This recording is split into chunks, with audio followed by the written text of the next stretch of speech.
So lesson number 4 is ethical leaders live life to the fullest. So what do I mean by that? It's simple.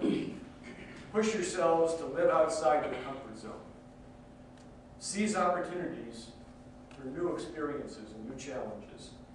And don't hesitate to take risks. Not crazy risks. Calculated risks. Where you weigh your options and you make your best decision. I had several opportunities during the 1970s where I was awarded scholarships or awards to travel. The first was in high school, where I was given the opportunity to go anywhere I wanted in Europe for 8 weeks before I started college. All expenses paid. There was kayaking in Norway and castles in Germany, and I chose to go live with a family in the south of France, a mom and a young boy, for 8 weeks, because they spoke no English. And I knew I had to learn French. The school I was going to was requiring fluency in a foreign language, and I wasn't very good at foreign languages. And I tell you, that was a real wake-up for somebody from Gettysburg, Pennsylvania, to go to southern France and not be able to communicate at all. But at the end of 8 weeks, I spoke French quite well, and it was worth the move. The second opportunity was a wonderful fellowship from Georgetown, where I was given the opportunity to travel around the world for 90 days in my junior and senior years. Every student who had received the grant before had gone to Europe for several months, had a wonderful time, gone quickly to India and Japan and come home again. And I said, I'm not going to do that.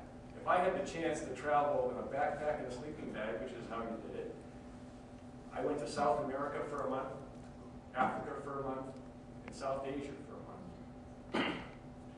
And again, the education I got during those 3 months was better than any classroom education ever had given me. I saw starvation. I saw government oppression. I had my values challenged by people almost everywhere I went. I did a lot of growing that time. The most important thing was I learned how fortunate I was to be a United States citizen. And that's something that I never, ever forgot.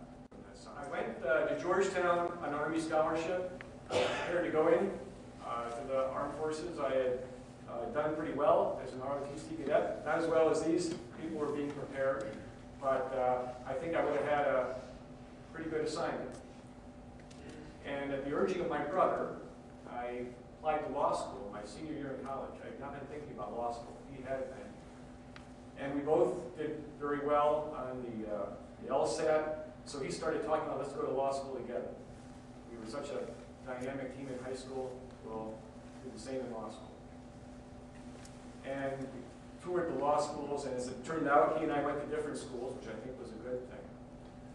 But the Army was very happy to get a Harvard-educated lawyer for 4 years. So I intended to go into the Judge Advocate General Court. I knew I wanted to be a trial lawyer by that point in time.